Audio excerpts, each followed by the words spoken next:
5ই June বিশ্ব পরিবেশ দিবস। আবার ছিল প্যারেন্টস মিটিং, তাই আমি স্কুলে চলে গিয়েছিলাম।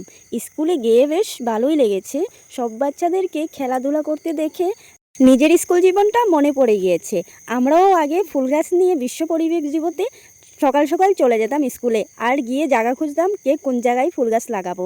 সেই দিনটাই কিন্তু আজকে মনে পড়েছে। এদিকে দেখেছি স্যার ম্যাডাম আর সব স্টুডেন্ট সবাই মিলে ফুল গাছ লাগাচ্ছিল। আর বেশ কিছুক্ষণ থেকে মনে হয়েছিল বাচ্চাগুলো বেশ উৎপাত করে। তবে কিছু না, বাচ্চারা উৎপাত করবে না তো কে করবে। এক সময় কিন্তু এরকম উৎপাত আমরাও করে থাকতাম।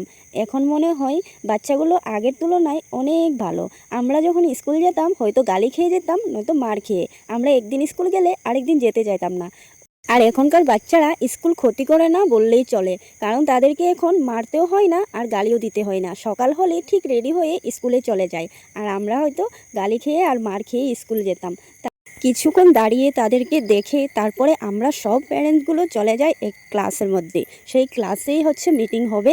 তো এখানে আমরা সবাই বসে পড়ি আর মিটিংয়ে যা যা বলেছিল সেগুলো সুন্দর করে শুনেছিলাম। ম্যাডামে বেশ ভালো ভালো কথাই বলছে।